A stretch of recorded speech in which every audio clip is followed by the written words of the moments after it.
Hello guys, good morning, जय माताजी मित्रों। तो सवार में ब्लॉग चालू कर दीधो से 8 वागी गया से આપણે પ્રેસ થઈ જાય છે, જમી પણ લીધું છે ને આશીષને જો બોરમાંથી પાણી ગાઈસ બહાર નીકળે છે એની આપોઆપ જો તે આશીષ શું કરો છો આશીષ?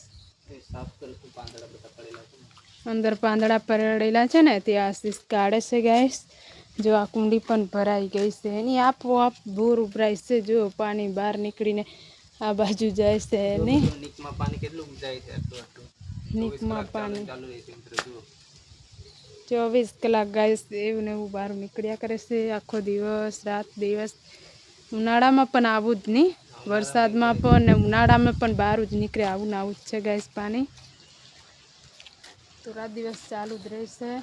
અને આ બાજુ જો આ પાયામાં જાય છે ને આમ વંડાના પાયામાં બોરમાંથી પાણી ઉડાડે બહુ જો મોટું ખડ ખડ ખડ ખડ પાણી જાય છે અંદર આવા થઈ જશે ખાડા જો એવડા પાણી ગાઈસ કેટલું એટલે ખાડા થઈ જશે એની અંદર પાણી જાય ને એટલે ખાડા પડી જશે હે અંદર પાણી જાય જો ગાઈસ આટલું બધું પાણી જાય।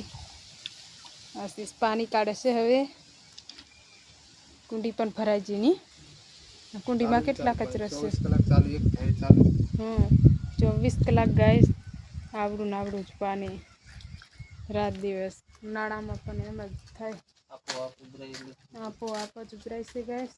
પાણી તેટલું છે વધારે પાણી છે ને પાણી વધારે છે ને એટલે પાણી જ છે ઉપર તો પછી પાણી તો નીકળે ને બહાર આમ તો બધા બોરમાં થોડું આવી રીતના પાણી નીકળે નહીં નીકળે ના આ તો કોક જ બોર में हाँ गैस आशीष कहते कि कोक જ બોરમાં બારું પાણી નીકળે છે બધા બોરોમાં નથી નીકળતું એમ કહે છે તો અમારા જો પણ પાછું ખારું છે નહીં આશીષ એટલે બહાર નીકળે લાગે મીઠું હોય તો આવી રીતે નહીં નીકળે નહીં સારું પાણી છે મિત્રો ખારું પાણી છે તો આશીષને જો હરકું કરે છે સેવાર બધો સાઈડમાં કરે છે અને વરસાદ આવવાની પણ તૈયારી થઈ ગઈ છે ગાઈસ। જો વરસાદ આ બાજુ ચડી ગયો છે ફૂલે ફૂલ વરસાદ હવે આવવાની તૈયારી થાય છે ગાઈસ। ચાલો આ બાજુ જઈએ ને હવે તો આશીષ હવે સેવાર પાસે પાય કરી દીધો છે હવે આપણે આ બાજુ જઈએ ચાલો તો ગાઈસ તમને પછી બતાવીએ પાછા મળીએ। તો ગાઈસ આપણે આવી ગયા છે વાડીમાં તમને બતાવું આશીષ શું કરે છે કેમ કે આશીષ છે ને અત્યારે જગ્યા શોધે છે શાકભાજીની વાવવાની આશીષ તમે જગ્યા જોવો છો ને શાકભાજી ક્યાં ક્યાં વાવવાની છે તે અહીંયા વાવવાની છે એમ કે છે બહુ મસ્તીનો ગારો છે ને ગાઈસ મિત્રો ઝાડ છે ને જુઓ તો અહીંયા શેનો ઝાડ છે તો ઝાડ શેનું છે મસાલો મસાલાનું છે મસાલામાં પાંદડા આવે ને તેનું છે મસાલામાં પાંદડા આવે છે ને એનું છે એમ કે છે આશીષ એનું ઝાડ છે જુઓ એનું નામ નથી ખબર છે તો ખરું મસાલાનું જ છે ને મસાલામાં આવે છે કકડા કકડા પાંદડા આવે છે ને એ છે હા મસાલાનો જ છે ગંદાઈ પણ મસાલો જ છે તો અહીંયા જગ્યા જોઈ દીધી છે ને તમે તો ચાલો અહીંયા શાકભાજી કંઈક વાવીએ ગાઈસ જો ગારો છે ને સારો એટલે અહીંયા શાકભાજી વાવી દઈએ।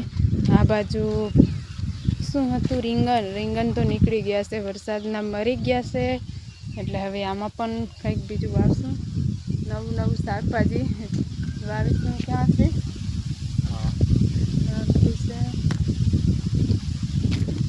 તો હવે કઈ બાજુ જવાનું છે આપણે શાકભાજી વાવી દઈએ ને ચાલો પપૈયા પાણીલા છે પપૈયા છે પણ કંઈક કોઈ રાતનું જનાવર કંઈક આવતું હોય ને સસલા એવું કંઈક કાપી નાખે છે એટલે કંઈ થવા નથી દેતા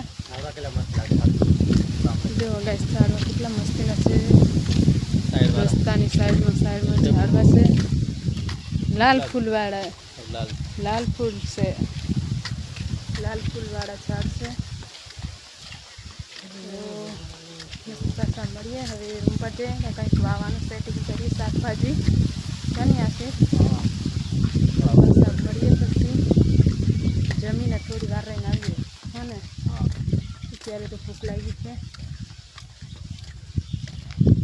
તો ગાઈસ કેળાવાળા ભાઈ આવી ગયા છે, તો આપણે કેળા લાવવાના છે. તો જો આ શિક્ષક પાછળ આવે છે લઈને, અને જો બહાર ઊભા છે કેળાવાળા ભાઈ ઊભા છે બહાર. આપણે લેવાના છે કેળા. જો કેટલા મસ્તીના પીળા પીળા કેળા છે. તો લઈ લઈએ હવે. તો ગાઈસ આપણે કેળા લેવાના છે હવે. જો આશીષ કેળા લેવાના છે. જો કેળા કેટલા મસ્તીના છે. કેળા આપણે કેટલા લેવાના? 1 કિલો લઈ. 1 કિલો આપી દો ને. દાદા કેળા લઈને આવ્યા છે. 1 કિલો આપી દો કેળા. લેવો તો લેશે. તો કેળા 1 કિલો લીધા છે ગાઈસ. કપાઈ લઈ લઈએ હવે. બસ એલાનમાં જ લેવાના. આટલા બહુ થઈ જાય ગાઈસ. જો ગાઈસ મંજુરો આ બાજુ એકલા કેળા ખાય છે. જો ગાઈસ કેળા કેટલા મસ્તીના છે. પછી ભાવે ને હું એકલા ખાઈશ. તમને પણ લઈ આપું ને. એક નંબર કેળા છે. નથી કેળા ખાવા મારે, તમે ખાઓ. તો ગાઈસ આપણે ચોરી વેન લઈને આવી ગયા છે. અત્યારે આવીને બેઠા છે. જો તમને ચોરી બતાવું. જો ચોરી કેટલી નીકળી છે. ગઈકાલે પણ વેની હતી તો આટલી બધી નીકળી છે ગાઈસ. ગલકા અને ચોરીનું બંને સાથે શાક બનાવવાનું છે. નીચે પણ ગલકો પડી ગયો છે. બંને સાથે બનાવવાનું છે. ચોરી ફૂલતા છે. આટલી આશીષ એકલાય ફૂલી છે. જો ગાઈસ થોડી ફૂલી છે આશીષ ને. હું પણ હવે શરૂઆત કરી દઉં ફૂલવાની, કેમ કે ફટાફટ જમવાનું બની જાય ને. એટલે અત્યારે ભૂખ પણ લાગી છે નહીં આશીષ? હા. એટલે જલ્દી જમવાનું બનાવી દઈએ, કેમ કે સાંજે તો વહેલા જ જમવા જોવે. એટલે હવે તો 5:30 તો વાગી ગયા છે. એટલે શાક તો સુધારતા તો કેટલી વાર લાગે. આટલી બધી ચોરી છે એટલે સુધારતા તો વાર લાગશે. એટલે આપણે ફટાફટ સુધારી દઈએ અને પછી પાછા મળીએ. તો નવા ભાઈ બહેનો જોતા હોય તો લાઈક શેર અને સબસ્ક્રાઈબ કરી દેજો. Bye bye.